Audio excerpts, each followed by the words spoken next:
guitar enthusiasts, I have a very simple 3-chord song by Simon and Garfunkel called Cecilia. Those chords are going to be the G chord, the C chord, and the D chord. Now, if you know my simple 2-finger variations, you can use those on this song as well.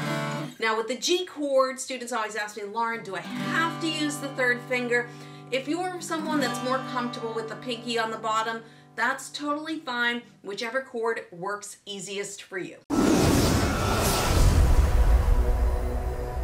So we're going to be teaching this song at a very beginner level, but there is a few things I want to make note of. There are some split measures in this song. So if we take this first line of the chorus, we have Cecilia, you're breaking my heart.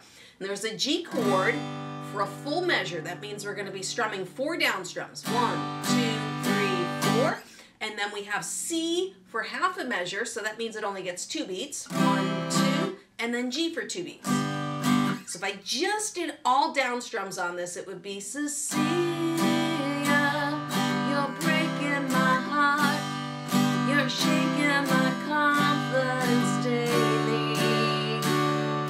And you can see on that D chord, we go back to a full measure. So anytime you see 2 chords in a bracket like this, they're going to be splitting the measure. That means they're going to be 2 beats each. Now, if you're an absolute beginner, I would recommend sticking with this all down strumming pattern. This way you have enough time, especially on those 2-beat chords, to change very quickly, because C to G is a very, very hard chord change for a lot of guitar students. So you might want to pause the video, practice that a little bit, and then if you're ready to jump on to a little bit more of an intricate strumming pattern, we're going to talk about that next. So when this song starts, we hear a lot of drums. We don't hear a lot of guitar. We hear a lot of clapping, a lot of percussion, but you can easily start this song by just doing a simple 8th note strumming pattern, which would be 1 and 2 and 3 and 4, and played as down, up, down, up, down, up, down, up. All right, it'll sound like this. 1, 2, ready, am. 1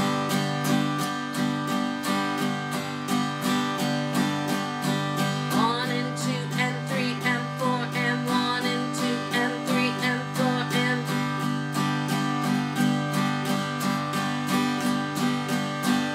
Now that's what we would do on the full measures. On those split measures, we're going to take that strumming pattern and we're going to cut it in half, and we're going to go 1 and 2 and on the C chord, and then 3 and 4 and on the G chord. So to be.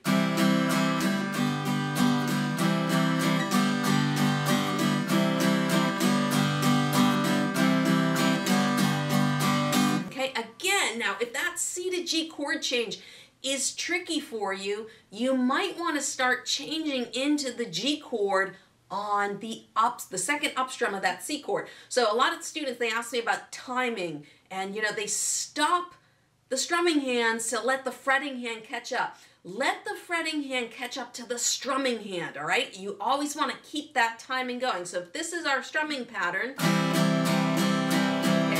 1 and 2 and 3 and 4 and.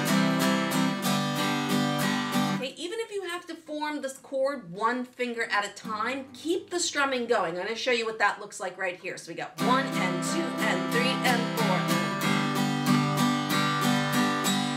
See how I just, as I was going to that G chord, I built it. All right, now if we do the split measures like I was just showing you.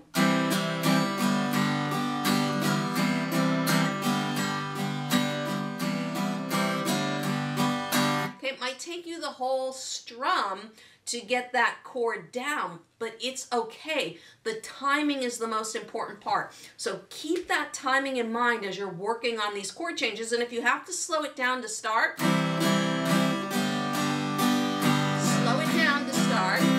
build the chord, but keep the strumming hand going all the time. So I'm going to do this little playthrough here for you so you can play along with me a little bit on the chorus and the verse. And again, if you need any of my notes, you can always go to my website, laurenbateman.com, and I have all the notes up there with the different strumming patterns. So let's take it from the chorus. All right, we're going to start right at the lyrics from Cecilia.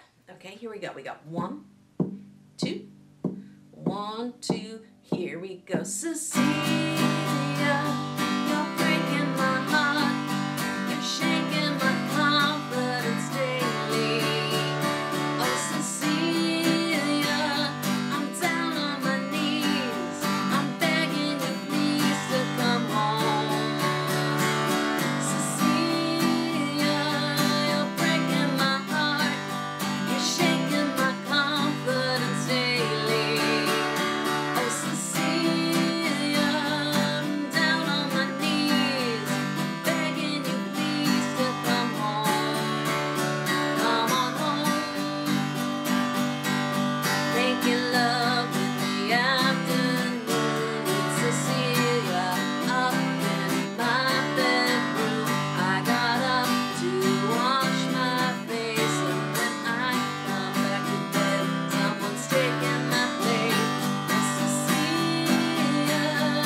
looking for another simple beginner song that uses these 3 chords, go check out my beginner Sweet Home Alabama lesson right over there.